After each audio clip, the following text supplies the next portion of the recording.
बहुत समय पहले की बात है। चंदनपुर गांव में बंसीराम नाम का एक ईमानदार दूध वाला रहा करता था। उसकी एक गाय थी और वह गांव में घर घर जाकर दूध बेचा करता था। उसकी गाय का दूध इतना शुद्ध और गाढ़ा होता कि गांव वाले उसी का इंतजार करते रहते थे। वहीं गांव में एक और दूध वाला रहता था, बलदेव। बलदेव की गांव में दूध की बड़ी दुकान थी और उसका भी दूध का व्यापार बहुत अच्छा चलता था।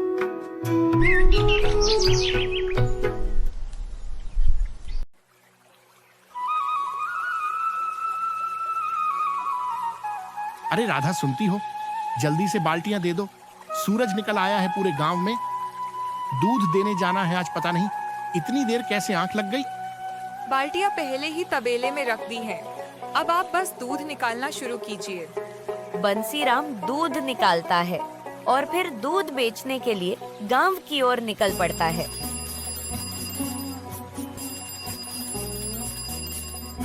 दूध ले लो, दूध शुद्ध और गाढ़ा ताजा ताजा दूध ले लो। इस तरह बंसीराम पूरे गांव में आवाज लगाते हुए दूध बेचता है।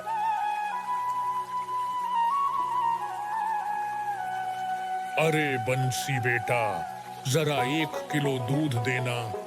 माफ करना चाचा, आज दूध खत्म हो गया है। शाम को गाय फिर से दूध देगी, तब सबसे पहले आप तक दूध पहुंचा दूंगा। ठीक है बेटा, डॉक्टर ने दवाई लिखी है, दूध के साथ ही लेनी है। जल्दी लाना। ठीक है चाचा जी। सारा दूध खत्म हो जाने के बाद बंसीराम घर के लिए निकल पड़ता है। तभी रास्ते में बहुत तेज बारिश शुरू हो जाती है। बंसीराम अपनी दूध की केन के साथ एक पेड़ के नीचे खड़ा हो जाता है और रुकने का इंतजार करता है।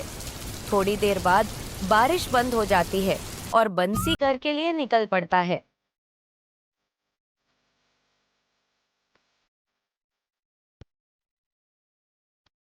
अजी, आपको इतनी देर कैसे हो गई आज? अरे वह रास्ते में बहुत जोर से बारिश शुरू हो गई थी ना, इसलिए देर हो गई। और बारिश इतनी तेज थी कि रुकने का नाम ही नहीं ले रही थी। बारिश रुकने का इंतजार करते करते शाम हो गई। चलिए ठीक है, आप हाथ मुंह धो लीजिए, मैं आपके लिए खाना लगा देती हूँ।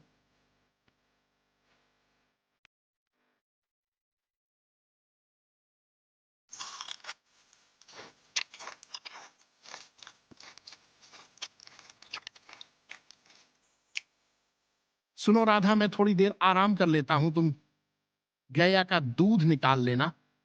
रामू काका को दूध पहुंचाना है उनको। डॉक्टर ने दवाई दूध के साथ लेने को बोला है। चलिए ठीक है, आप आराम कीजिए।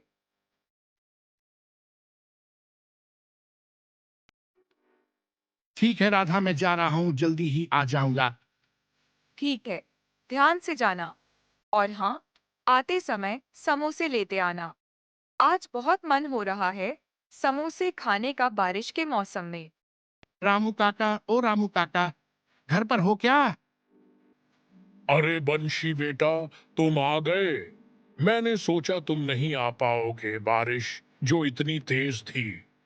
अरे चाचा जी, कैसे नहीं आता। मैं आपको दवाई भी लेनी थी ना। कितनी भी तेज बारिश क्यों ना होती, मैं जरूर आता। ठीक है चाचा जी, चलता हूं मैं। भगवान तुम्हारा भला करे बेटा। बंसी रामू के घर से निकला ही था, तभी उसे अपनी पत्नी की बात याद आती है कि उसने समोसे मंगाए थे और समोसे लेने के लिए वह बाजार की तरफ चला जाता है। भैया 4 समोसे पैक कर दो, बारिश होने लगता है, घर जल्दी जाना होगा। बंसी समोसे लेकर अपने घर की तरफ जा ही रहा था कि तभी जानकी उसके पास आती है और कहती है, क्या बात है बंशी भैया, आजकल तो बहुत पैसे छाप रहे हो। नहीं जानकी बहन, भगवान की दया और आप लोगों की मेहरबानी से गुजारा हो रहा है।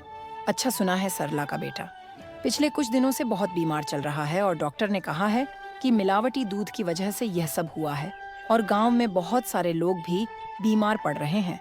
कहीं यह कमाल आपके दूध का तो नहीं? नहीं नहीं जानकी बहन, मैं भला ऐसा क्यों करूंगा। जो जानकी ने बताया, बंसीराम उस बारे में सोचते सोचते घर आ जाता है। आ गए? आप बहुत देर कर दी आने में। भाग्यवान तुम्हारे लिए समोसे लेने चला गया था, इसलिए देरी हो गई। अच्छा समोसे लाए, चलिए खाते हैं।